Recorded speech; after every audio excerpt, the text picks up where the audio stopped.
How do you feel like your passing has been overall this season? I think it's been solid. Of course, there's always room for improvement, and we want to be considered one of the best passing teams in the country, but we've also faced some really tough servers compared to a lot of teams when Pitt and Kentucky had two of the best topspin servers in the country.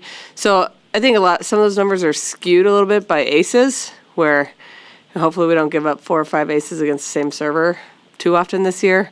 But definitely something we're going to continue to get better at. But overall, fairly satisfied. We hit, this weekend our passing numbers weren't as good as you would think, but we didn't have that many opportunities. And we hit over almost 400 as a team, so that's pretty good. Coach, last week you talked about you don't win or lose a starting spot based off of one match. That clip I posted on social media gained a lot of traction, and then it got even more traction after you started Laney at Libero this past weekend. So this isn't a question, it's more of like your mindset. Where did you learn that philosophy where you give the players opportunities to learn and grow match over match, and they don't lose confidence based off of one match happening, I don't play well, and I'm never seeing the court again? Because a lot of young girls talk about their coach would say that, and then they don't, and then they never play again, and it's really defeating to them as a young girl trying to grow in the game. I think that, just you said it already, is as a coach, you want to do what you say you're going to do. And as a player, I mean, there's nobody you expect to play perfect all the time. And if people feel like they have to, that's when they're going to fail. So want them to feel free to make mistakes and to get better, and give them multiple chances. But at some point, if there is multiple chances and you have to make a change, then I want to be able to do that with full confidence that I'm doing the right thing too, not just making a gut reaction or something based off a small sample size. You want it to be based off a big sample size. You mentioned the passing wasn't where you wanted, but you still hit 400. Where is that? Yeah, is that Bergen making up, or the hitters being able to do more with those out assists? Yeah, I think, if your pass, so we, like, for example, one rotation on Sunday, we had 4 attempts. So you have one bad pass in that rotation, your number is going to be very low. Overall, yeah, the passing numbers weren't fantastic, but Bergen had a great game. Campbell came in and did great, and I thought our attackers were really aggressive and just played a complete game. Do you feel Bergen's getting more comfortable when in your system or settling into that faster tempo? Yeah, I think she's getting more comfortable. I think just playing more, we're 6 games in now, so that is getting to be a bit larger sample size, and there's some comfortability there. So I think she's settling in nicely.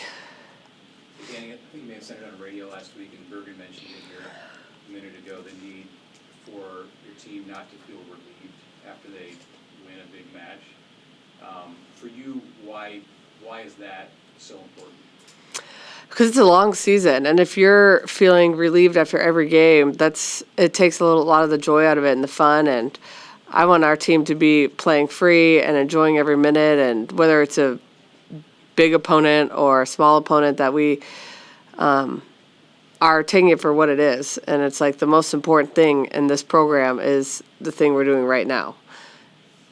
Are there experiences, like as a coach or as a player, where you saw girls struggle with that? I mean, you go back to being in this program as a coach or a player, and having those expectations being ranked so high, where you see that creating a weight on them if they're going to be relieved after a victory? I feel like that we got that way a little bit at Louisville towards the end. It was just like this feel of relief instead of excitement, and we'd always, built our program on joy and enjoying the moment, enjoying the journey, all the cliche things that coaches say, but we weren't actually living up to that, and it was the opposite. So to feel that so early in the season, I was like, well, I don't want to go through the next 25 games feeling relieved. I want to be fired up for these wins, and it's a big deal to win. Not everybody gets to win, and it's hard to win. So want them to understand that too. I'm sure you saw the Izzy Stark news this weekend. Mm-hmm. As a former player at this level, are you just able to speak on the mental toll that these players go throughout the course of the year, and maybe your perspective of it now as a coach, of things you may have to deal with throughout the course of the year behind the scenes? Yeah, I just think that college sports are such a big deal now, especially with media, social media, and like these players are put on pedestals, and at the end of the day, they're college students. They're, working to get their degrees. They're having, like, meeting new people. They're living away from home for the first time. So it's a lot. And then on top of that, to be such a public figure in their sports, it's really, really hard. And even as a player, I didn't have to deal with social media, thank goodness. And the media was much less. It was really just in your little bucket or bubble of Nebraska. And the way the players handle it, is pretty phenomenal when you think about it from all sports. You look at the football team and men's basketball. So just a lot, and just grateful that Nebraska is an athletic department that understands this and puts the resources in place to support and try to stay ahead of, mental health and ahead of some of these things. We don't, take that for granted, that we're going to have moments that it's going to be really, really hard. And again, hopefully we're ahead of it to the point that we don't have somebody step away. But, sad news for them. Izzy's a fantastic player and such a great program. And I feel for what they're going through, particularly Izzy Stark. Prioritize, having fun. Kind of piggybacking off of that, how important is it? It's kind of cliche, but like enjoying the moment, enjoying going to Nashville, enjoying these big things that have already happened, and just enjoying the fun of the game, just to kind of help with the mental side of it. Yeah, again, we preach it all the time. We try to mix up practices, make sure that there's, it's a good mix of competition plus some silly games, and make sure it's new. And so we're not in this monotonous routine of school, volleyball, school, and just that's the way I want to approach each day. Like, even with the staff, I don't want to come in and be feeling like this is only work. It's a game, and of course it means a lot to a lot of people, but it is just a game at the end of the day. So want to make sure we always remember that. What do you know about Utah so far? Really good serving team. So, when you talk about our passing, might not be up to standards. We have another great serving team coming in here, and they have one of the best outsides in the country. And so they're coached really well. Beth Lanier's been the coach there for 30 years, and they've had a lot of success and a lot of changes where they can continue to have success. So it'll be a battle. I also think the last few times Utah's been here, it's been 5 gamers and win. I think they won a couple. So really good program.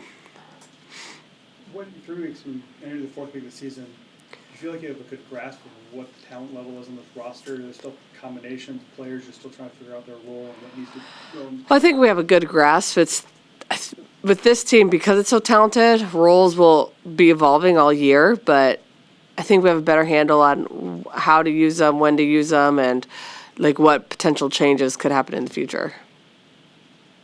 Rebecca on Matt Rule's podcast this past week mentioned that she wants to play with an attitude where she's pissing people off. And what does that look like in practice, just away from what we see? Well, I think Rebecca's done a great job of changing that from like, I'm going to chirp at people and get in their ear versus I'm going to get in their way with my play. And so in practice, it's really frustrating to play against her 'cause she touches everything on the block, and you might think you're getting a kill, and somehow this middle is like diving for the second ball, and so she's become more frustrating with her play, not just her voice. And you can see that translating to matches, just how hard she's working, and she just makes such a difference when she's out there. We also keep track of like 6-on-6 wins, and most of the time Rebecca's team wins, no matter who else is on her team. Is the entire non-conference set up before you got here? Yeah.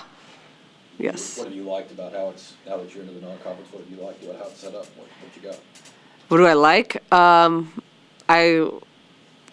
I love the first serve. I'm bummed that you can only play in that 2 out of 4 years. Because I think getting that extra week is huge. Plus, it's just like a big build-up, so it's an awesome way to start volleyball.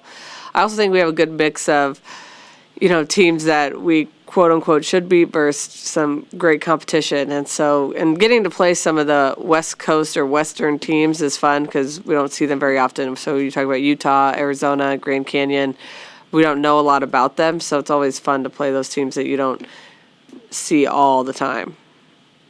Bergen said that she likes the back-to-back matches because she wants to stay in that competitive mindset from one day to the next. How do you approach that as a coach of first back-to-back of the year?